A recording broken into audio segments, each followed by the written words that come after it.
Welcome.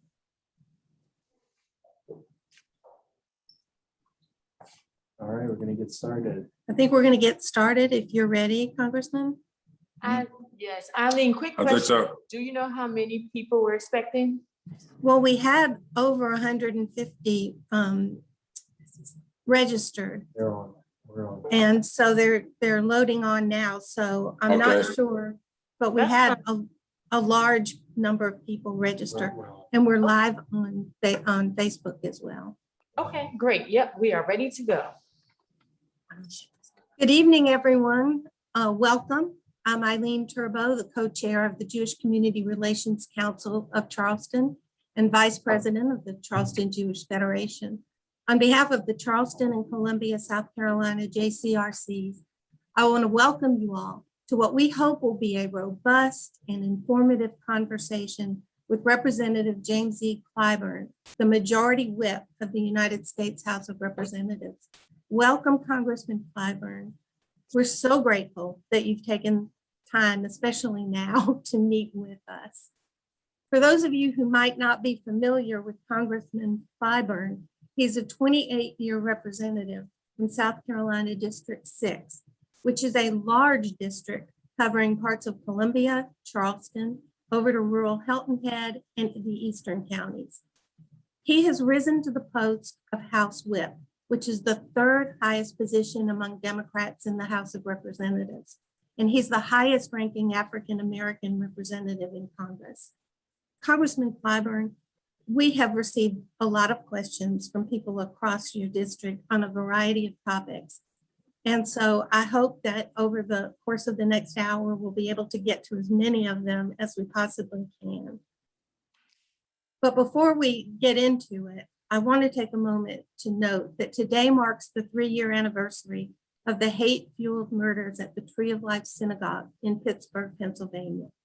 This act of hate, the most deadly anti-Semitic attack in US history, in which 11 worshipers were killed, sent shockwaves through Jewish communities around the world. We'd like to take a moment of silence before we start to remember those lost in Pittsburgh.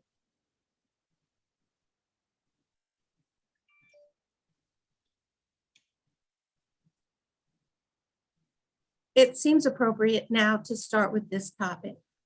Anti-Semitism on the fringes of both major political parties, Congressman, have become a concern for Jewish Americans. What responsibility does the leadership of both parties have in calling out anti-Semitism? What is Congress doing to recognize and deter anti-Semitism as it is increasing in this country, according to the ADL? Well, first of all, thank you very much for having me, and thanks for all that you do to further relationships throughout the Charleston and Columbia communities, two communities I'm very familiar with. As many of you may know, when I left college back in 1961, I lived in Charleston for the first 10 years of my marriage, and we moved to Columbia in 1972, and where I've lived since. And so I feel a significant kinship to Charleston and Columbia, though I was born and raised in Sumter. But in those two communities, I developed two cities and the communities surrounding them, much of who and what I am today politically. And I would say maybe the most impact on my life early on came from a Jewish lady there in Charleston who I did not know before she called me. Rowena Tobias was her name. I talk about her often because shortly after I became somewhat of a recognized public servant, she called me and invited me to her home down on South Battery if my memory serves, her father may have been the founder, if not just the builder or founder of a synagogue in downtown Charleston. And on that particular day, I went to visit with her, and she told me she had been watching me in the news, and that she had come to the conclusion that I was going to be somewhat of a significant contributor to the Charleston community. But she wanted to tell me something. And she told me the background of Charleston and how Charleston's was such a significant economic engine on the East Coast. And she told me that all of that fell by the wayside over time because, as she said to me, the Charlestonians would always come together to solve problems that existed, with one exception. And that was when the question of race came up. She says, every time the question of race came up, people would stop talking. And she said to me, you're not going to solve this problem until people learn how to talk about it and work through it. And she said, I want you to make me a promise that for as long as you're in public service, don't stop talking. That had a profound impact on me. And I've never forgotten that. I wrote about that in my memoirs, Blessed Experiences. I talk about it often.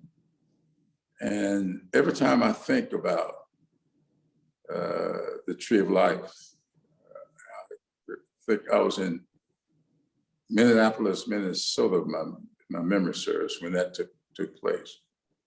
I think about Emmanuel, night that took place. And I think that those issues surrounding Emmanuel, the Tree of Life, and Charlottesville indicate that Congress has to do something to lessen the divisions that are developing in this country. Some of you may have heard me talk about my studies of Alexis de Tocqueville. And I often refer to the fact that de Tocqueville wrote in his 2-volume work, Democracy in America, that America's greatness is not because it is more enlightened than any other nation, but rather because it has always been able to repair its faults. Anti-Semitism is a fault that must be repaired. Any hate against Blacks, whoever, and I see it and I hear it directed at Jews, at Blacks, at Hispanics, you name it, it's there. And I just don't think this country is doing enough today to work on that problem. So as a leader, if I can ask you, in Congress, what specifically can be done to improve that communication? And is Congress doing enough to recognize, reduce, and penalize those who voice extreme rhetoric and do horrible things? No, Congress is not doing enough, but Congress reflects this country. You got a 50-50 Senate. When we passed the legislation on the Iron Dome, it passed the House. As the majority whip, it's my job to get the votes. We got the votes to pass the House. It has not passed the Senate because any one person can hold things up in the Senate. And when you got one person on one side of the aisle, that person under the Senate rules can keep it from happening. That same person that my memory said, the person that's held Iron Dome up is also the person that held up anti-lynching laws, if my memory serves. So you got one person that's demonstrating this animus toward Israel with the Iron Dome. He did the same thing toward blacks who were trying to pass anti-lynching laws. I think I'm right about that. Well, yeah, I think that what we're hearing you say is that communication and it's a reflection in Congress of what's happening out in the country and the Absolutely. people. So do you believe that the people who are elected are the best people to address this continuing division that we No, see? no, I don't. I really don't. You know, elections are unfortunately are decided sometimes by one misstep, one misspoken piece. I've seen a gubernatorial election in South Carolina turned around overnight because because the candidate just misspoke, didn't, and everybody knew what he said. It just was not what he intended, but he did. So I don't think we're going to solve this problem with elected officials. I think that the forces outside of the electoral process, or the forces that's going to take to solve this problem, because we just have to stop tolerating certain things. We just tolerate these things, and we got to stop tolerating them and stop making excuses for them. And we do it on both sides of this issue. I talked to a lot of African Americans who I think are just too quick to tolerate, accept, move beyond. I'll never forget when Joe Wilson, the congressman from South Carolina, Columbia, stood up in the middle of Obama's speech and yelled, "You lie." Well, I went to the floor. Even Obama called me and asked me, "Let it go." And I said, "The hell, Will, this ain't about you. It may be directed at you, but this issue is bigger than you." And I would not let it go. And I did get the House to pass the legislation to disapprove of what he said. So why would he tolerate that? I just think that we just have to get serious about these matters and stop tolerating and stop making excuses for it, stop avoiding it, and do as Rowena Tobias said, talk about these things, sit around the table, put these things on the table, stop avoiding them. Is that what you, as the whip in the House, is that what you say every day to the members? Every single day. You can consult the members of the Democratic caucus, and they will tell you they hear this from me in one form or another every single time I go to the mic. Do you think they listen, or do you think that it just becomes more and more difficult for you to, as you say, gather the votes that you need? It's not difficult for me. They do listen. Not enough of them act upon it, but I have people coming to me all the time. Some of them do whisper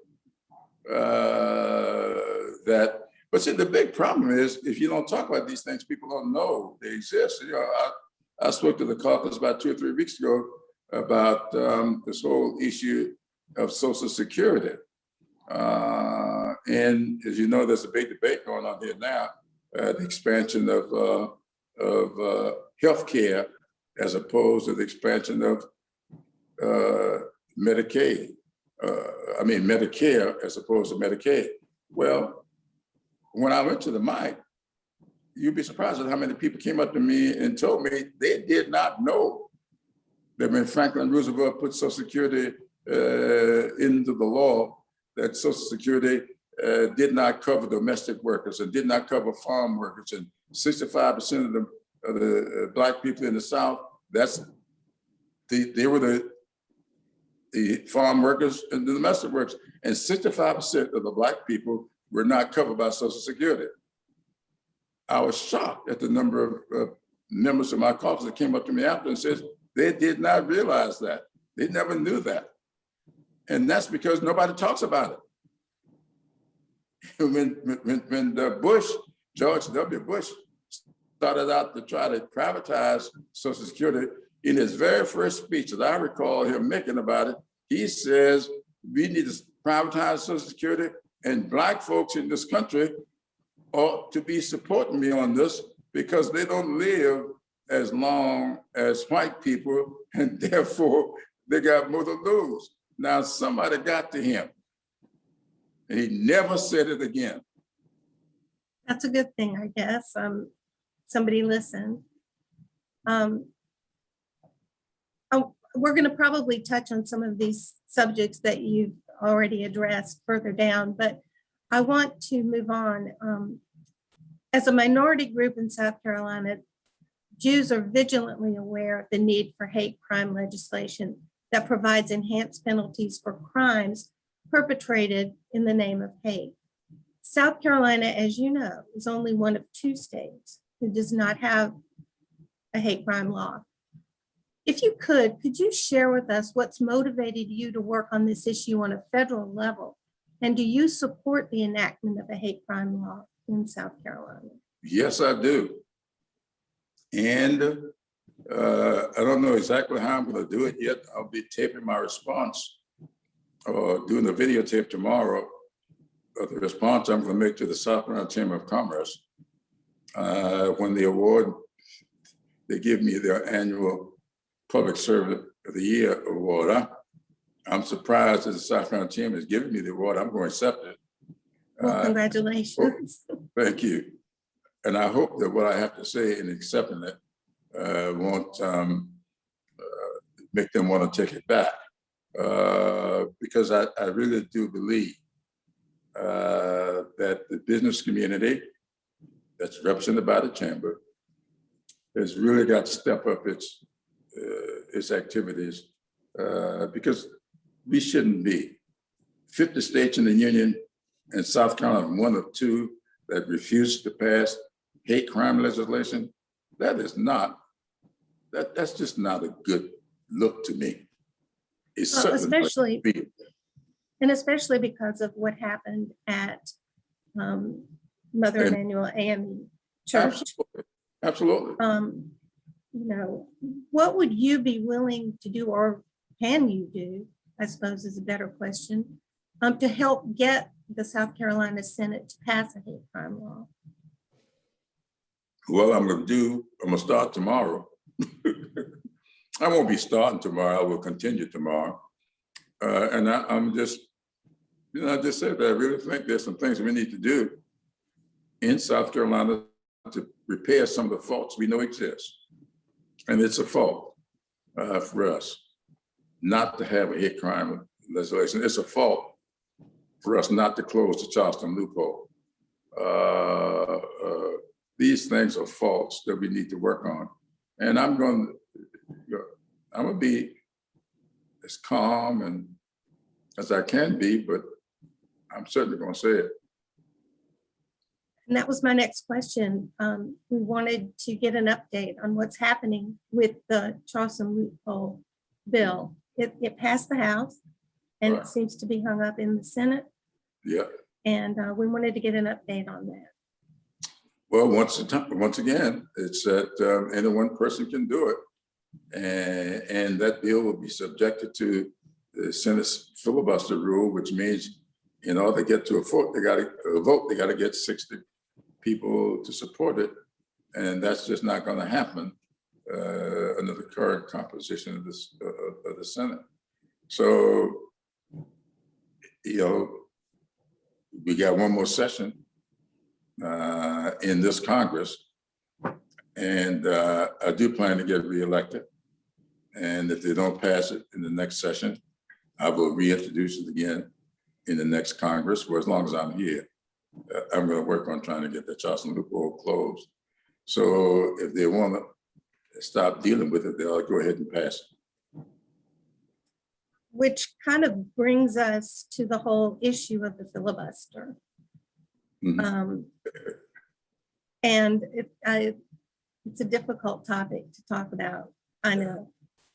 But do you believe that the filibuster should be changed to go back to what it was originally designed to do? Or do you think that it is important? I mean, you have said that it has been used by both parties for their benefit in the past. Would like some clarification of that. So I said it's been used for both parties to do what? They've been using the filibuster, especially in the last administration, to get legislation passed. And Well, what I do you think think the about the best, filibuster? if my memory serves, they used the filibuster to get certain people put on the courts. That's what it's been used for in recent years. Now, I have studied the history of the filibuster,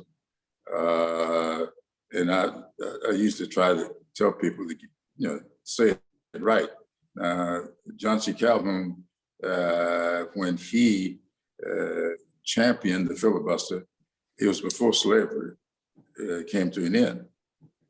John C. Calhoun was dead 10 or 12 years before the Emancipation Proclamation. The filibuster was used back then. If my memory serves, when he used it, he tried to stop the national banking laws. He wanted all the banks to be regional or state. So the filibuster has been used just to stop legislation. Now, in this, really, it was really in the early 50s and 60s. In fact, Strom Thurmond set the filibuster record in 1957 because of, he was filibustering a Civil Rights Act. And it became a tool for Southerners to use to stop progress on the racial front. And that's why I'm a bit insulted when I have especially a member of my party saying that you can't bother the filibuster, it'll do more harm than good. I can't think of anything more harmful to being an American than denying Americans the right to vote. That's the most harmful thing you can do in democracy, in my opinion. But to have somebody in my party say it'll do more harm than good to get rid of the filibuster, then if that's true, we've gotten rid of the filibuster to do the budget. We're getting ready to do a reconciliation bill now that will not be subjected to filibuster, 51 votes and it passes.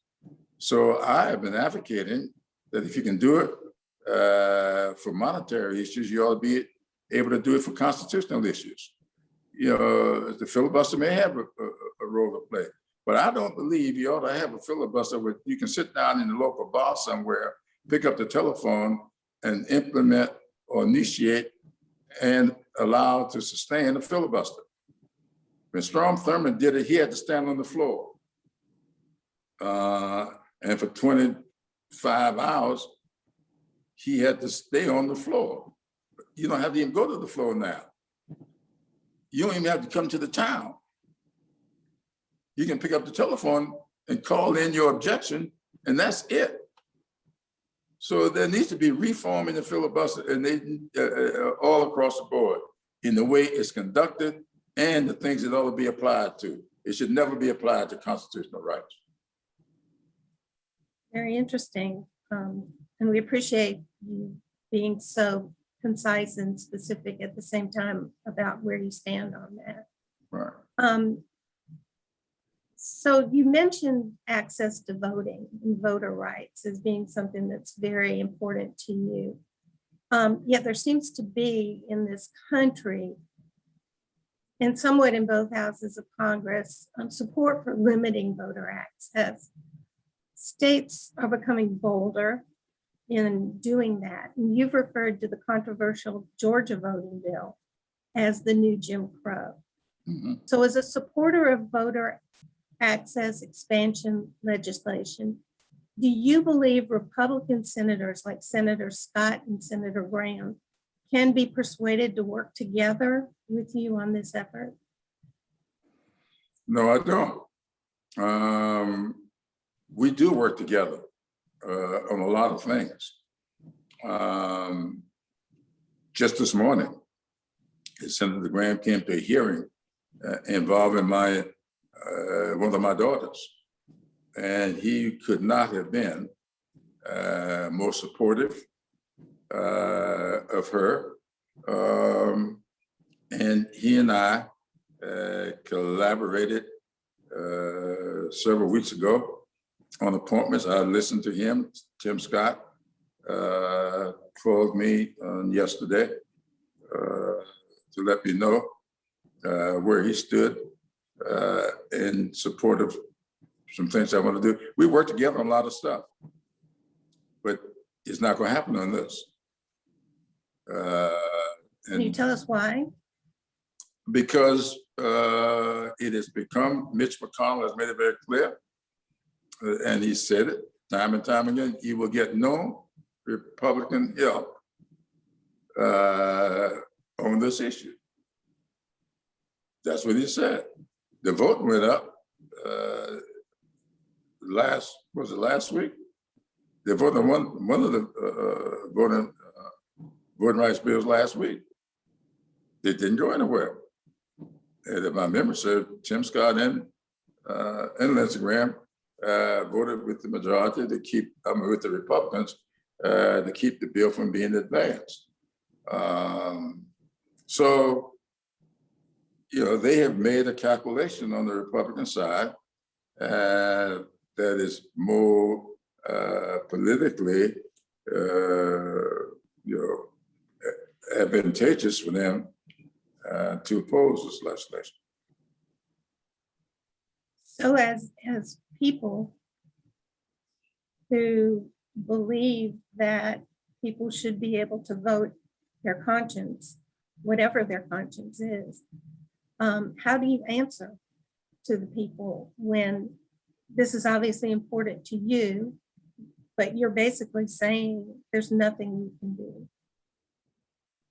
Well, I think that people, by and large, do vote their conscience, but I also think that people vote on other fronts as well.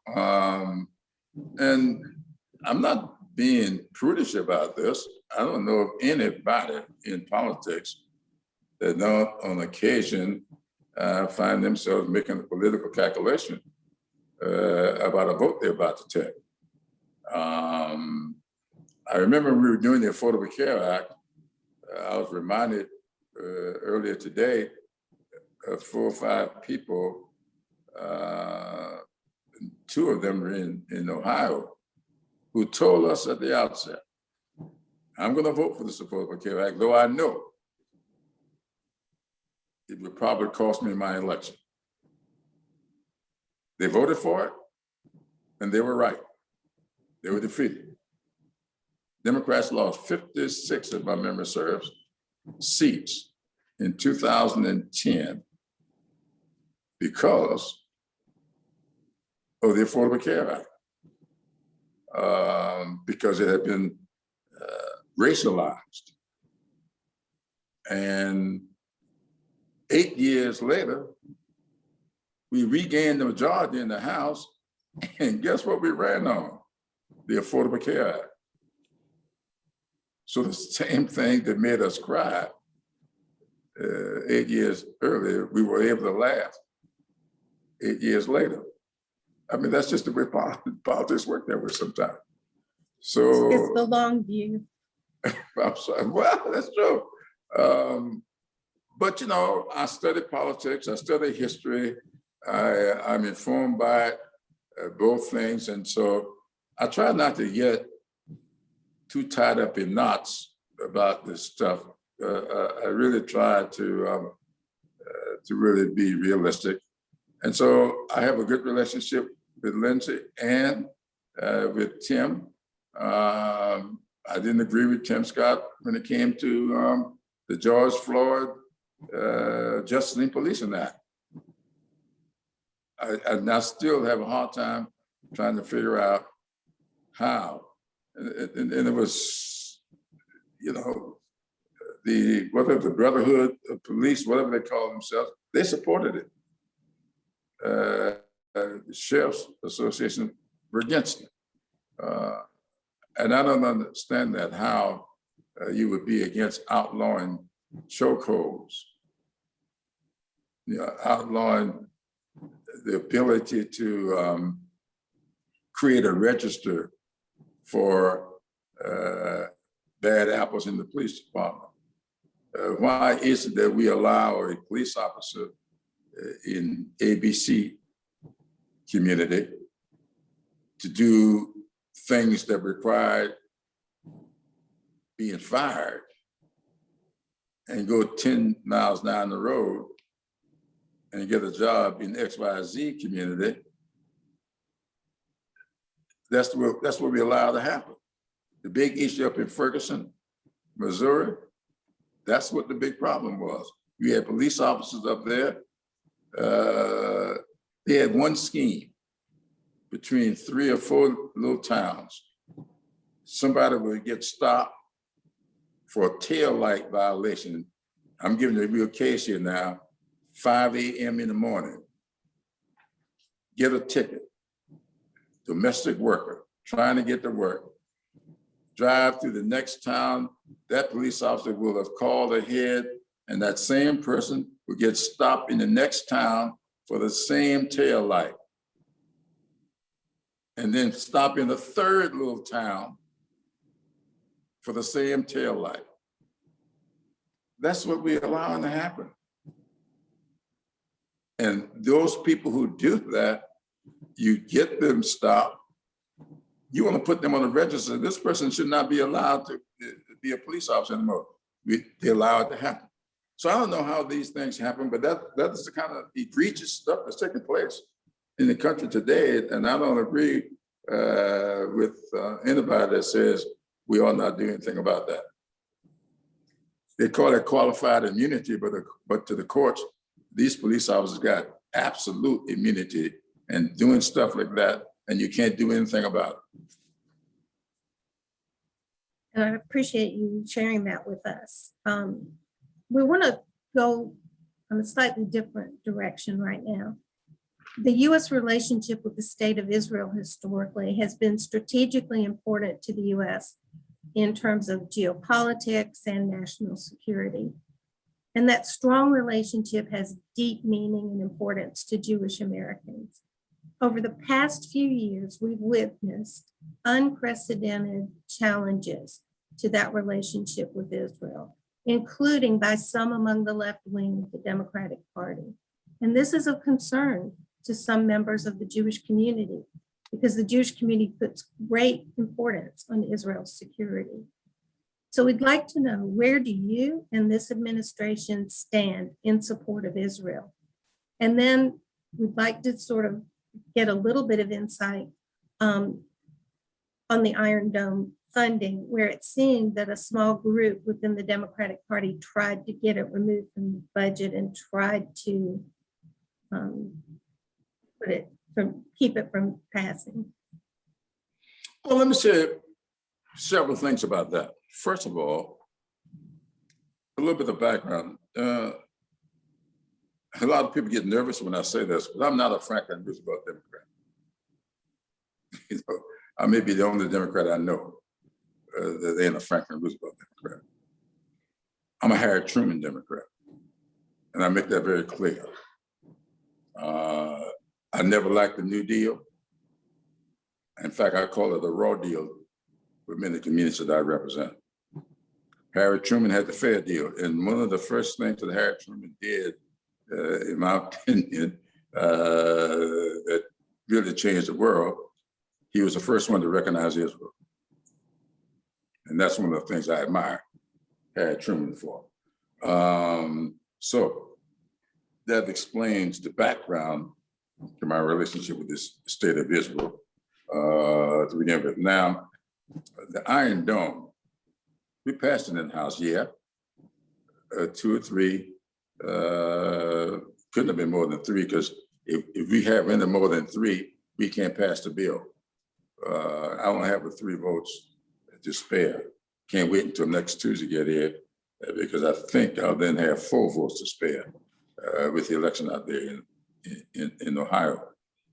However, I keep hearing people telling me, as you just did, about those 2 or 3 leftists in our party that oppose it, but it still passed. But it has not passed the Senate. It has not passed the Senate. And it's a Republican that's keeping it from passing the Senate. And I'm sure he may be acting alone, but I'm sure that he ain't alone. And so that's one of the things that I have to contend with when I talk to my friends, and I consider them all to be friends. They may be a little more to the left than I am. But I tell people all the time, I grew up in a parsonage. And my father was a fundamentalist Christian minister who was a very conservative guy. But I never heard him ask his congregation for a conservative offering. He always asked for a liberal offering. So I grew up believing that you ought to be conservative in some things and liberal in other things. So I don't have, and I cringe when people says, I don't like liberal. I don't like liberalism. You may not like your understanding of what it is. And that's because you are limited in your understanding. If you were more intelligent about that, you probably would not make such a categorical statement. So I think that within every party, I don't blame every Republican for the 1 or 2 Republicans that stopped us from getting an anti-lynching law. And I don't want you to dislike every Democrat because there's 1 or 2 people may vote against the Iron Dome. We still passed the Iron Dome. So I'm not going to ever try to explain that. I stayed married to the same woman for 58 years before she lost almost a 30-year battle with diabetes 2 years ago. And one thing I learned in that marriage, that you are going to have disagreements. You're going to have them. That's a healthy thing to me. The unhealthy part of that is not to be able to be mature enough to reconcile what those differences are and find common ground. So I don't know. In fact, I have a couple of, I got one particular Jewish friend who's mad with me right now. Well, I don't think he's mad anymore. Maybe I'm still mad. But over something I said in defense of one of those same people you're talking about. Now, I wasn't defending what that person did, but I have 3 daughters. And I don't want anybody calling them names. You know, I'm going to defend that. And so I took issue with someone applying a name to one of those young ladies, and I defended her, and this gentleman got very angry because I did. And I told him, you know, it's just like, I don't understand how people still talk about I can vote for Trump. Trump referred to a Black woman who was on his staff as a dog. I would never accept that. I would never get over that. So there's just certain things I just can't get over, and that may be my problem. But I'm never going to hold one mistake or any one expression that a young African-American woman makes, and I can't find a way to say, let's see, can we correct that? Because I got 3 African-American daughters who make mistakes. Yeah. So I want to ask you a little bit about the infrastructure spending bill.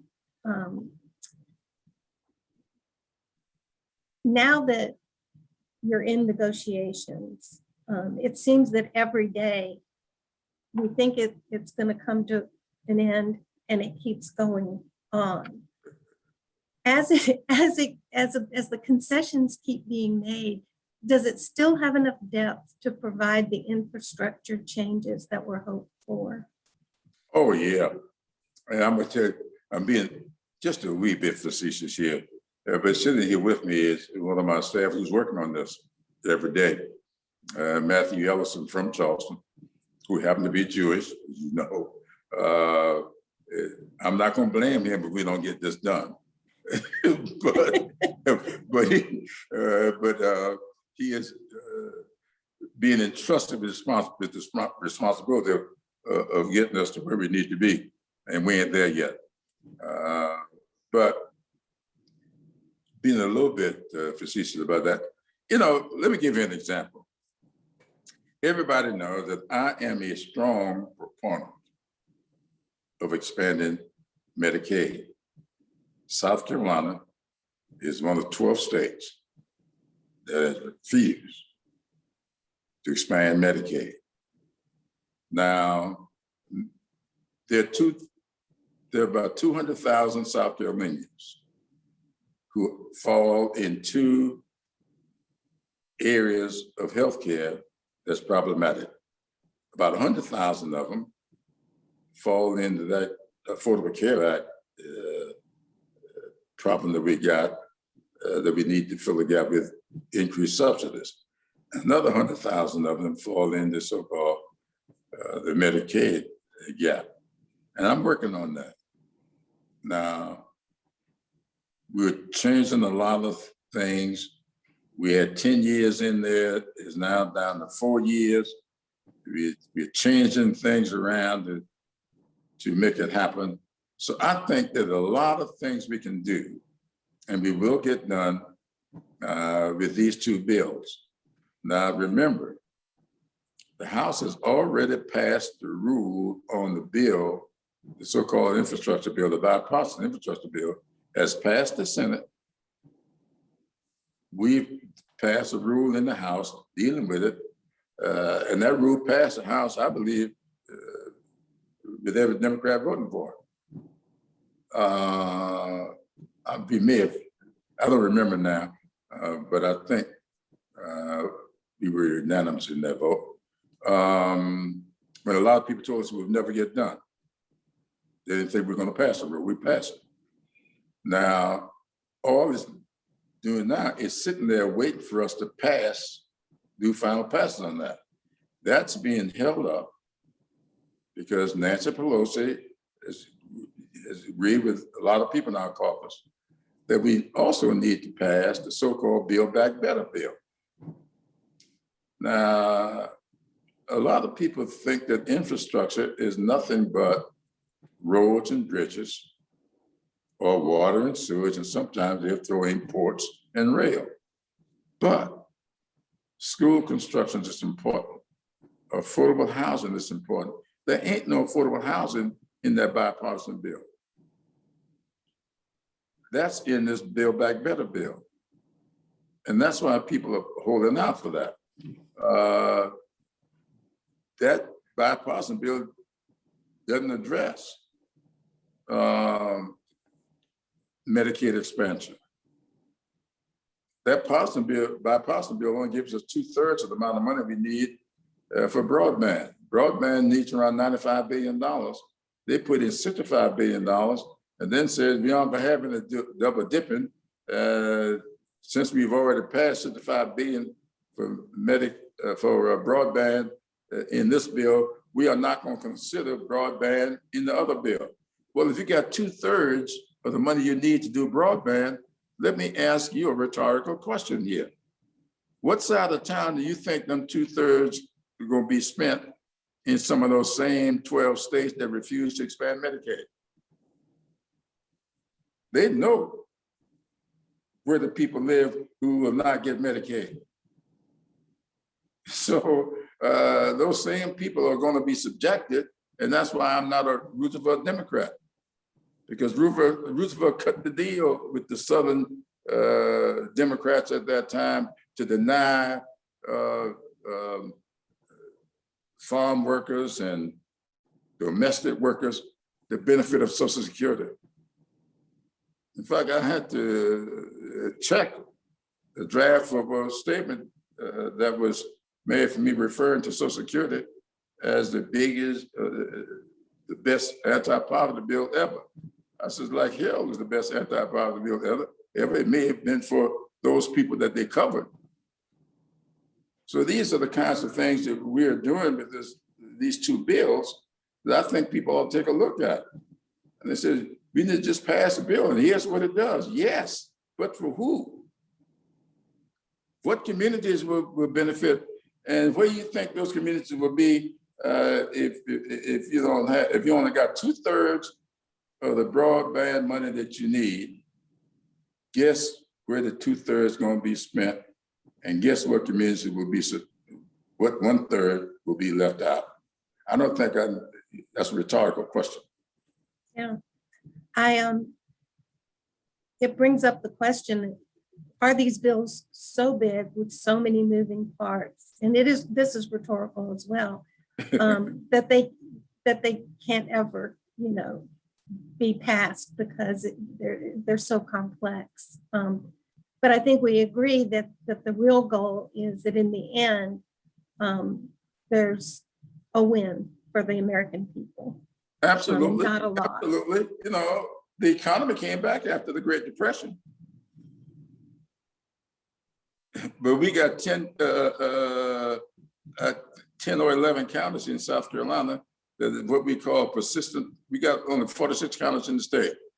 So almost 1/3 or 1/4 of our state's counties are what the Census Bureau called persistent poverty counties.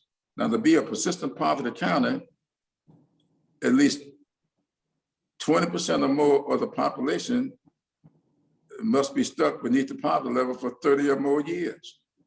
We got 10 or 11 counties in South Carolina that fall into that category. And people like to write about it. In South Carolina, y'all know what we call it, I-95, the corridor of shame. How many times have you seen editorials written about the corridor of shame? And when I tried to get the Lake Marion Regional Water Agency established so we could bring industrial development to that community, I caught hell from people. There are people there at St. T right now that don't speak to me. And it's all over because I want to put a water system down there, the same water system that made it possible for the Volvo plant to be where it is today. They get their water for that plant from Lake Marion Regional Water Agency that I caught pew hell for trying to put in place. Now it's in place and everybody's taking credit for it, but that's all right. You got it done, right? Got it done. The jobs have been created. My goodness, I went down there the other day, Nexton. That's going to be an incorporated city very soon. And then North Charleston is going to lose I think they're a bigger city now than the city of Charleston proper. And Nexton is going to soon be a bigger city than North Charleston. Just watch. It won't be long before they might incorporate and bring Somerville into their incorporation. Or if Somerville got it, if I were the mayor of Somerville, I'd be walking around trying to expand my town limit and my tax base to incorporate everything up there, not call themselves next. Everything you could. We just have a few minutes left, and I do want to get a couple of other questions in that we had submitted to us. The Biden administration authorized the full withdrawal of troops from Afghanistan this past summer. So it didn't go so smoothly. And we're curious about what went wrong, if anything went wrong. Was what happened inevitable? And did Congress play a role in the withdrawal? No, I don't think, well, let me put it this way, not to my knowledge that Congress played a role in it. I do believe that Joe Biden has been smarting about the Afghanistan war for a long time. I remember from my studies how long Russia stayed in Afghanistan and left humiliated. People forget about that. Well, a lot of us thought it was a big mistake to stay there as long as we have. And I think Joe Biden is in that group that thought we should come out of there. I think his late son, Beau Biden, who fought, well, let me put it this way, he served in Afghanistan. I think Beau, let me put it this way, I know Beau had significant reservations about Afghanistan. That I know. And I think that Joe Biden decided to keep that promise. Now, I think, well, it wasn't precipitous by any means, but I think we should have come out. We should have come out a long time ago. I don't know what could have been, I know it could have been done differently and better, but I don't know how it could have been different and better. But certainly looking back on it, it could have been better. And to be better would have to be different. Yeah, do you think it was inevitable though that the result, no matter who would be the president who took us out, that it would have been the same result in Afghanistan? Yeah, I think so, because I don't think that Afghanistan people ever wanted to fight. I mean, how do you melt it? You come out, you're under what, 20 years of training? How long have we been training them? And those people, they were never going to defend themselves. We had propped them up all these years, and I just think it was a mistake to even think that they would defend themselves. In fact, some of the experts that I've read about says they thought they would last longer, that they would put up a fight, but they never thought they would prevail in the end. They just never thought they would cave the way they did. So I just think that it's one of those errors that were made. It was an error to go into Iraq, and it's a big error to come out of Afghanistan the way we did. The 2022 election, in the last few minutes that we have, could be a turning point for Democrats.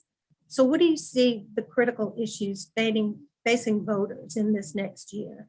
And do you think the Democrats will stay united enough to hold on to their majorities in the House and the Senate? Or do you think we'll see a leadership change? It's an interesting question you ask, and I'm going to answer it a rather interesting way. I think we can. I'm not sure we will. And that comes from, my dad used to say to me all the time, son, wherever there is a will, there is a way. So I'm not too sure that Democrats have yet developed the will to win in 2022. In order for us to win in 2022, we're going to have to get beyond our comfort zones. It's one of the things I have drilled into my daughters. I've said to them over time, now, you are never going to make the kind of progress that you need to make in life until you can operate beyond your comfort zone. If you stay in your comfort zone, you're going to be limited in what you can get done. Democrats are going to have to get beyond their comfort zone. And that's all across the board, which means progressives have got to feel like they can take a chance on moderates. Get outside their comfort zone. Moderates got to feel the same way about progressives. And when you look at the Democratic caucus, you got the moderates over here, you got the progressives over here, and guess what? Between those two, you got the New Dems, you got the Congressional Black Caucus, you got the Congressional Hispanic Caucus, you got the Asian and Pacific Islanders, all of us operating within our comfort zone. And we are not going to do what we need to do next year until we get build enough intestinal fortitude to start operating a little outside or beyond our comfort zones. We're not there yet. I'm hopeful we can get there. Will we ever get there? That remains to be seen. Well, that seems like a pretty powerful statement for us to end our hour. I can hardly believe that we've been sitting here and chatting for an hour. It's been so interesting, and we're so grateful, Congressman Clyburn, that you took the time to speak with us. I feel like we've been having this back and forth conversation, and I'm very, very grateful. Well, thank you so much. I appreciate this. And really, I'm not kidding. If you got any ideas about what I need to do, what I should do, call Matthew Ellison. He is at fault. We definitely will. I want to thank everyone for joining us on this call tonight. We're appreciative, again, as I said, of having Representative Clyburn with us. For those of you on the call, if you still have time, we encourage you to join the 3 Rabbi panel in Charleston, which will start at 7:30 this evening on Zoom. And a link to that event is noted on your screen if you haven't already registered. And for more information on the Jewish Community Relations Councils of Charleston and Columbia, please contact the Jewish federations of each community as shown on your screen. Again, thank you all and have a good night, everyone.